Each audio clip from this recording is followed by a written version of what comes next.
রাশেদ একজন ফ্রিল্যান্সার। শহরের ঘিঞ্জি পরিবেশ ছেড়ে সে টাঙ্গাইলের এক প্রত্যন্ত গ্রামে পুরনো এক জমিদারের কাঁচারি ঘর ভাড়া নিয়েছে। নিরিবিলি পরিবেশে কাজ করার জন্যে জায়গাটা আদর্শ, কিন্তু সমস্যা একটাই, মোবাইল নেটওয়ার্ক খুব একটা পাওয়া যায় না। একমাত্র জানলার পাশের টেবিলটাতে বসলে আবছা 4G সিগন্যাল মেলে। গত শুক্রবার রাত প্রায় 2টো। রাশেদ তার ল্যাপটপে কোডিং করছিল।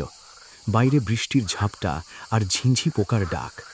হঠাৎ তার ইয়ারফোনে এক অদ্ভুত কর্কশ শব্দ হতে শুরু করল, ঠিক যেন রেডিওর স্ট্যাটিক নয়েজ, কিন্তু তার মাঝে কেউ একজন ফিসফিস করে কিছু বলছে। রাশেদ ইয়ারফোন খুলে ফেলল, ভাবল হয়তো হার্ডওয়্যারের কোনো সমস্যা।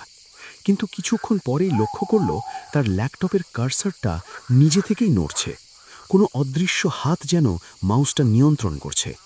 সে ভয় না পেয়ে ভাবল হয়তো পিসি হ্যাক হয়েছে।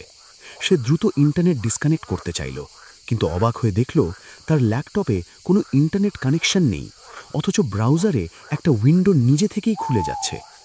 ব্রাউজারে কোনো ওয়েবসাইট খুলল না, বরং ব্ল্যাঙ্ক সাদা স্ক্রিনে বড় বড় কালো হরফে টাইপ হতে শুরু করল, আমাকে কি দেখতে পাচ্ছ?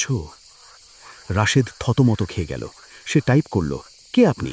পিসি হ্যাক করেছেন কিভাবে? উত্তর এলো না। তার বদলে ল্যাপটপের ওয়েবক্যামের পাশের ছোট্ট নীল আলোটা জ্বলে উঠল। তার মানে কেউ তাকে দেখছে। রাশেদ দ্রুত ক্যামেরার উপর টেপ লাগিয়ে দিল। ঠিক সেই মুহূর্তে ঘরের ভেতরের তাপমাত্রা অস্বাভাবিকভাবে কমে গেল।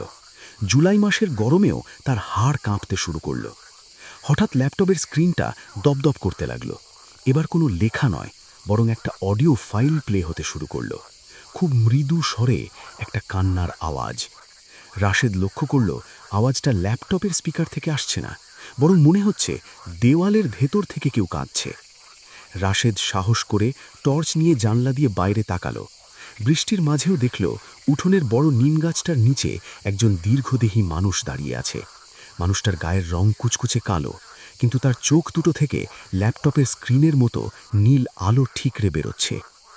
রাশেদ পিছু হটে এলো। সে দেখল তার স্মার্টফোনটা টেবিলের ওপর রাখা, কিন্তু সেটার স্ক্রিনে ক্রমাগত আননোন নাম্বার থেকে ফোন আসছে। সে ফোনটা রিসিভ করল না, কিন্তু ফোনটা নিজে থেকেই লাউড স্পিকারে চলে গেল।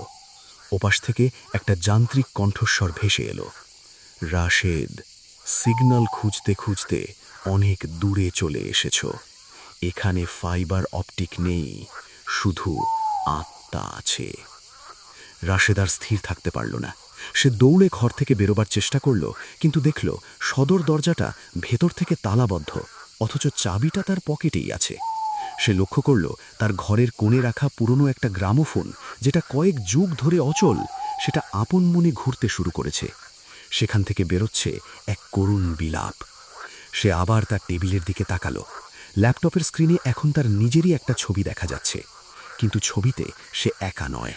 তার কাঁধের ওপর একটা কঙ্কালসার হাত রাখা, যার নখগুলো অস্বাভাবিক লম্বা। রাশেদ ভয়ে চিৎকার করে মেঝেতে পড়ে গেল। তার মনে হলো ঘরটা ধীরে ধীরে সংকুচিত হয়ে আসছে। চারদিকের দেওয়ালে শত শত মানুষের কান্নার প্রতিধ্বনি বাজতে লাগল। তার স্মার্টফোনের ফ্ল্যাশলাইটটা আপনা আপনি জ্বলছে আর নিভছে, যেন কোনো মোর্স কোড সংকেত পাঠাচ্ছে। হঠাৎ করেই সবকিছু স্তব্ধ হয়ে গেল। বৃষ্টি থেমে গেল, ল্যাপটপ বন্ধ হয়ে গেল। রাশেদ হাঁপাচ্ছিল। সে ভাবল হয়তো সব শেষ, কিন্তু ঠিক তখনই তার কানের একদম কাছে কেউ হিমশীতল কণ্ঠে ফিসফিস করে বলে উঠল, ডেটা ট্রান্সফার সম্পন্ন হয়েছে। পরদিন সকালে গ্রামের মানুষ রাশেদকে অজ্ঞান অবস্থায় উঠোনে পড়ে থাকতে দেখে। তার শরীরে কোনো আঘাতের চিহ্ন নেই, কিন্তু তার মাথার সব চুল রাতারাতি সাদা হয়ে গেছে। সবচেয়ে অদ্ভুত বিষয় হলো, রাশেদের ল্যাপটপ বা ফোন কোনোটারই আর কোনো অস্তিত্ব খুঁজে পাওয়া যায়নি। পুরনো জমিদার বাড়ির সেই ঘরটা এখন তালাবদ্ধ। স্থানীয়রা বলে মাঝে মাঝে অমাবস্যার রাতে সেই ঘরের জানলার কাছে এক নীল আলো দেখা যায়।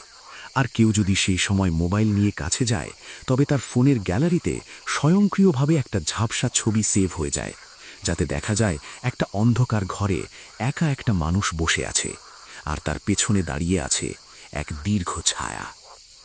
অতিরিক্ত আধুনিকতা বা ডিজিটাল নেশায় মগ্ন হয়ে আমরা যেন আমাদের চারপাশের পরিবেশ এবং সহজাত সতর্কতা ভুলে না যাই।